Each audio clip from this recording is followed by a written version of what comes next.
नमस्कार दोस्तों, welcome to PK classes. दोस्तों, आज मैं आपके लिए machine tool technology and metal cutting and CNC machine multiple choice questions part 5 लेके आया हूं, जो आपके एग्जाम पॉइंट ऑफ व्यू से बहुत ही महत्वपूर्ण 20 क्वेश्चंस रहेंगे। तो दोस्तों, MTT part 5 for RGPV and different competitive exams.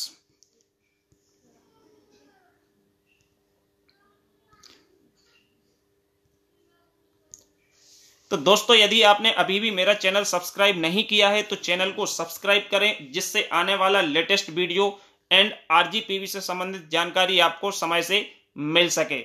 तो फर्स्ट क्वेश्चन है, lapping, honing etcetera are following type of machining process. जो हमारी लेपिंग एंड होनिंग प्रक्रिया है, ये किस प्रकार की मशीनिंग प्रोसेस है? Low speed abrasive, medium speed abrasive, high speed abrasive या लार्ज मटेरियल रिमूवल। तो दोस्तों, होनिंग और लेपिंग जो प्रोसेस होती है, इसमें लार्ज मटेरियल तो रिमूव नहीं होता है। ये जो प्रोसेस होती है low speed abrasive, means option A इसका क्या है? करेक्ट ऑप्शन है। Low speed abrasive machining process कहलाती है लेपिंग एंड होनिंग इत्यादि। ठीक है। सेकेंड क्वेश्चन है, the size of grinding wheels and regulating wheel in centreless grinding operation are. जब हम सेंटरलेस ग्राइंडिंग की बात करते हैं तो सेंटरलेस जो ग्राइंडिंग है, इस ऑपरेशन में ग्राइंडिंग व्हील की साइज क्या होती है? 200, 100, 300, 150, 500, 300 mm। तो मींस इसमें किस किस की साइज है? Grinding wheel and regulating wheel की। किसमें? सेंटरलेस ग्राइंडिंग में। तो ग्राइंडिंग व्हील जो है 500 mm की डाया की होगी और रेगुलेटिंग 300। तो राइट ऑप्शन इसका जो होगा दोस्तों, वो होगा 500 एंड 300 mm।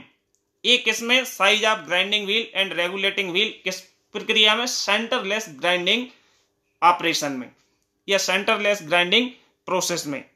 थर्ड क्वेश्चन है, work piece is supported as follows in centreless grinding. जो हमारी सेंटरलेस ग्राइंडिंग प्रोसेस होती है, इसमें वर्क पीस हमारा किससे सपोर्टेड होता है?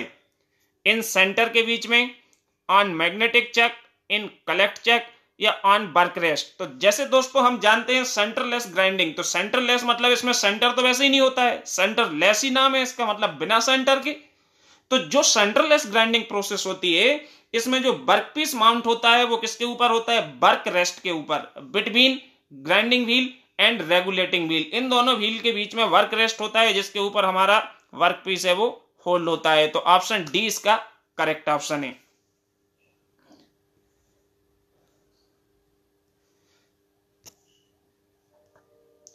Question number 4, drilling is in example of. जो ड्रिलिंग है, ड्रिलिंग किसका एग्जाम्पल है?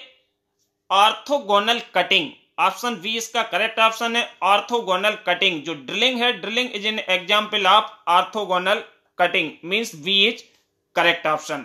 Fifth question, the cutting force is affected by. जो कटिंग फोर्स होता है वो किसके द्वारा अफेक्टेड होता है? Cutting tool angle, feed speed, depth of cut, material hardness या बी एंड सी। तो दोस्तों, इसका राइट ऑप्शन है D, means B and C इसके करेक्ट हैं। Feed, speed, depth of cut and material hardness, इन चारों पैरामीटर्स के द्वारा जो कटिंग फोर्स है वो क्या होता है? अफेक्ट होता है, उस पर प्रभाव पड़ता है। तो ऑप्शन डी इज करेक्ट।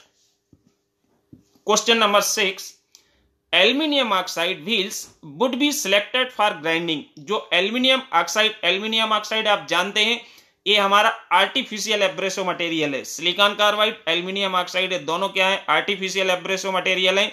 तो एल्यूमिनियम ऑक्साइड व्हील जो है would be selected for grinding high speed steel. किसकी ग्राइंडिंग के लिए? हाई स्पीड स्टील की ग्राइंडिंग के लिए, मींस ए जो है इसका करेक्ट ऑप्शन है। हाई स्पीड स्टील की ग्राइंडिंग के लिए हम एल्यूमिनियम ऑक्साइड की ग्राइंडिंग व्हील को चूज करते हैं, सिलेक्ट करते हैं। Okay. Question number 7,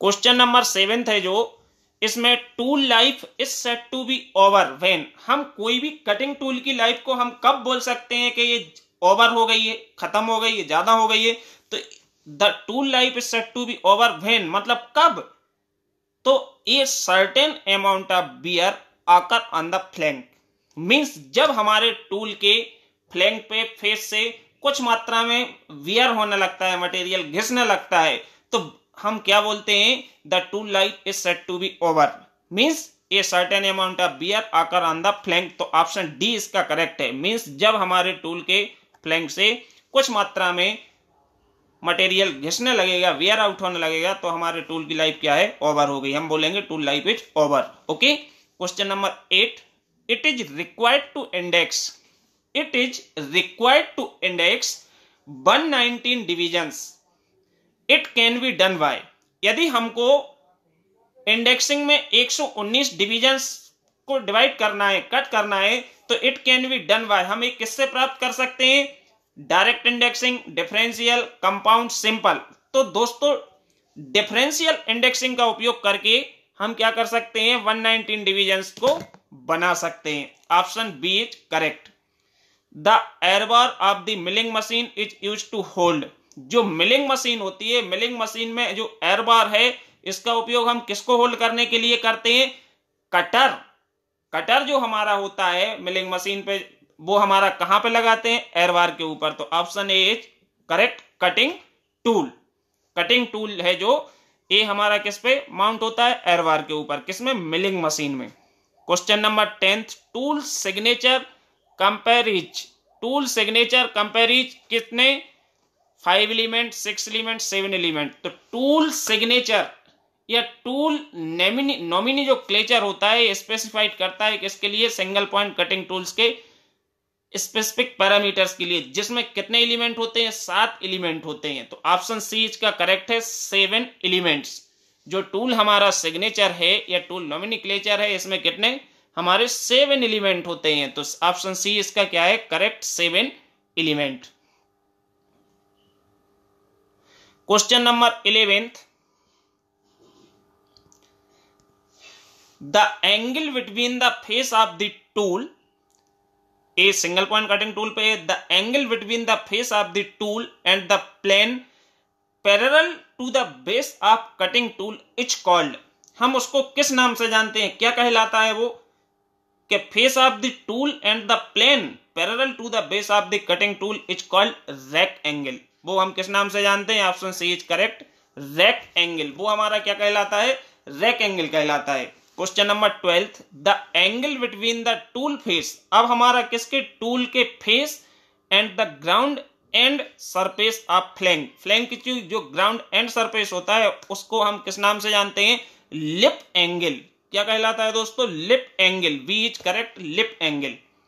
13 number question, universal dividing head is used for performing a milling operation by, universal dividing head is used for performing, universal dividing head is used for performing milling operation by, किसके द्वारा, differential indexing के द्वारा। Means universal जो dividing head होता है, simple dividing head होता है, universal dividing head होता है, कंपाउंड भी होता है। तो यूनिवर्सल डिवाइडिंग हेड का उपयोग हम किस प्रकार के ऑपरेशन को परफॉर्म करने पर करते हैं, डिफरेंशियल इंडेक्सिंग करने के लिए यूनिवर्सल डिवाइडिंग हेड का यूज किया जाता है। तो इसका करेक्ट ऑप्शन क्या है, option C is correct.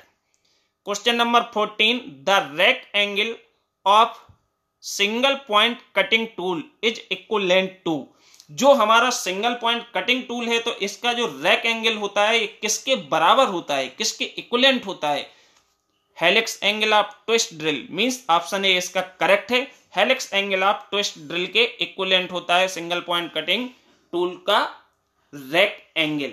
Option A इसका क्या है, करेक्ट है, helix angle of twist drill. Question number 15 दोस्तों, 15 है, match the two parts for machine tool, जो मशीन टूल है उसमें 2 पार्ट्स के लिए आपको मैच करना है। हाफ नट किस में लगा होता है, तो हाफ नट जो है दोस्तों, हाफ नट आपका किसमें होता है, हाफ नट होता है किसमें, लेथ मशीन में।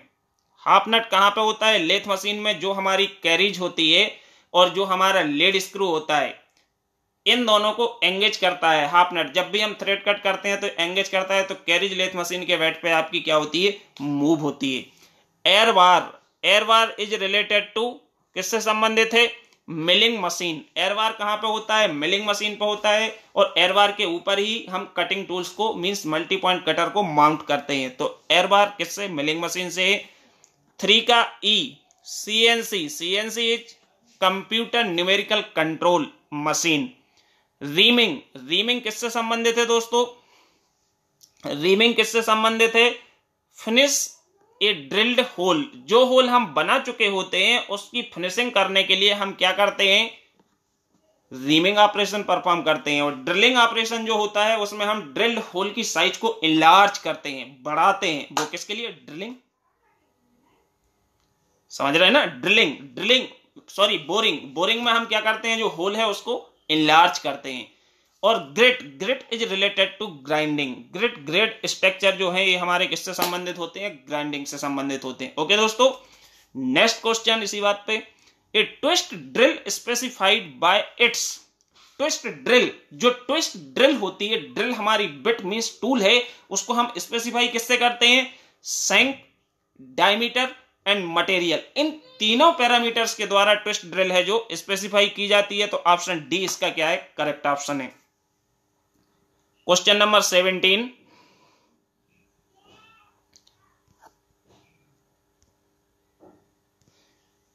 which abrasive material would you choose for grinding high speed steel tools? High speed steel tools की which abrasive material would you choose for grinding? जब हम हाई स्पीड स्टील टूल्स की grinding करेंगे तो हम कौन से मटेरियल को चूज करेंगे, aluminium oxide, silicon carbide, cubic, boron nitride या डायमंड। हम जानते हैं डायमंड सबसे ज्यादा हार्डेस्ट तो होता है, लेकिन हम यहां पे डायमंड को सिलेक्ट नहीं करेंगे, हम किसको चूज करेंगे, CBN, cubic boron nitride. Option C is correct. तो दोस्तों चैनल को सब्सक्राइब तो बनता है, यदि आपने नहीं किया और आपने किया तो बहुत अच्छी बात है, क्योंकि आपके सब्जेक्ट से संबंधित सारे वीडियो आपके पीके क्लासेस में अवेलेबल हैं। Question number 18, which of the following process removed least material. इसमें से कौन सी प्रोसेस है जिसमें बहुत कम मात्रा में मटेरियल रिमूव होता है या बहुत कम मात्रा में मटेरियल कटता है। तो मींस सुपर फिनिशिंग जो है इसमें लीस्ट अमाउंट में मटेरियल रिमूव होता है, मतलब ना के बराबर। तो option B is correct. Super finishing जो है, फिनिशिंग नाम ही है सुपर फिनिशिंग, मतलब इसमें सुपर फिनिशिंग मतलब माइक्रोन की साइज में बहुत कम मात्रा में मटेरियल रिमूव होता है, किसमें, सुपर फिनिशिंग।